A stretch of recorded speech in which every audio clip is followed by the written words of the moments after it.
बॉलीवुड की talented actress रही स्मिता पाटिल तो आपको याद होंगी। स्मिता पाटिल और राज बब्बर के बेटे प्रतीक बब्बर भी शादी के बंधन में बंध गए और प्रतीक ने अपनी मां स्मिता के घर पर ही शादी की। लेकिन प्रतीक ने अपने पिता राज बब्बर या सौतेली मां और भाई बहन किसी को भी शादी में इनवाइट नहीं किया।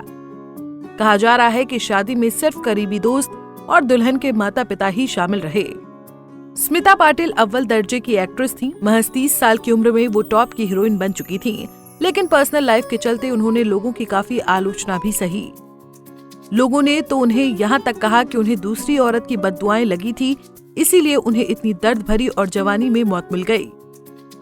स्मिता पाटिल और राज बब्बर दोनों ही लिव इन रिलेशनशिप में रह रहे थे, क्योंकि राज पहले से शादीशुदा और 2 बच्चों के पिता थे। इसलिए स्मिता को घर तोड़ने वाली एक्ट्रेस का टैग भी दिया गया। एक्ट्रेस की जिंदगी से जुड़े किस्से आज भी लोग याद करते हैं। स्मिता का एक किस्सा पैंट के ऊपर ही साड़ी पहनने का भी है। चलिए स्मिता पाटिल की जिंदगी के बारे में ही बताते हैं। स्मिता के पिता शिवाजी राव राजनीति से जुड़े थे और मां विद्याताई पाटिल एक समाज सेविका थी।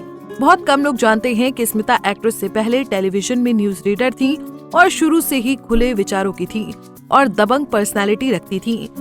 वो उस समय में पैंट और शर्ट पहनकर न्यूज पढ़ने जाती थी और अक्सर पैंट के ऊपर ही साड़ी पहन लेती थी। इसके पीछे भी एक वजह थी। कॉलेज के दिनों में ही उनका पूरा परिवार मुंबई शिफ्ट हो गया था। एक दूरदर्शन डायरेक्टर ने उनकी तस्वीरें देखी और मराठी न्यूज रीडर की नौकरी ऑफर की थी। लेकिन तब उन्हें काली कहे जाने का डर इस कदर सताता था कि पहले जीन्स पहनने के बाद ऊपर साड़ी पहनती थी ताकि उनकी टांगे और पैर ना दिखे। बस वो जीन्स पर फटाफट साड़ी बांध लेती थी। न्यूज बुलेटिन से ही उन्हें फिल्मों के ऑफर मिले। फिल्म मेकर श्याम बेनेगल ने उन्हें फिल्म चरण दास चोर में कास्ट किया था। इसके बाद उन्होंने एक्टिंग में ही अपना अभिनय दिखाया और अपनी अदाकारी से लोगों का दिल जीत लिया। 21 साल की उम्र में उन्होंने पहला नेशनल अवार्ड भी जीता। लेकिन स्मिता की जिंदगी में तूफान तब आया जब वो एक शादीशुदा मर्द के प्यार में पड़ गईं। इसकी स्मिता को बड़ी कीमत चुकानी पड़ी थी। स्मिता के बुलंदी पर पहुंचे करियर पर दाग लग गया। ये वो वक्त था जब स्मिता पाटिल को बुरा भला कहा गया था कि इसने तो राज बब्बर का घर तोड़ दिया। स्मिता पाटिल के घर वाले इस रिश्ते से बिल्कुल खुश नहीं थे। स्मिता की मां उनसे लंबे समय तक नाराज रही थी। ये वो समय था जब उनकी जिंदगी में ऐसा मोड़ आया जिसने उन्हें कुछ समय की खुशी तो दी, लेकिन परिवार पाने का उम्र भर का गम। राज बब्बर से शादी के बाद स्मिता पाटिल ने एक बेटे को जन्म दिया जिसका नाम प्रतीक रखा गया और प्रतीक को जन्म देने के बाद उनकी तबीयत बहुत ज्यादा खराब हो गई।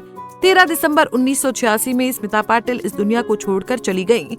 इस तरह कईयों ने कहा कि उन्होंने किसी का घर तोड़ा था, इसलिए उन्हें भी ये सजा मिली। कहा जाता है कि स्मिता आखिरी समय में अकेली हो गई थी क्योंकि राज उन्हें कहीं साथ लेकर नहीं जाते थे। एक सितारा जो भरी जवानी में डूब गया।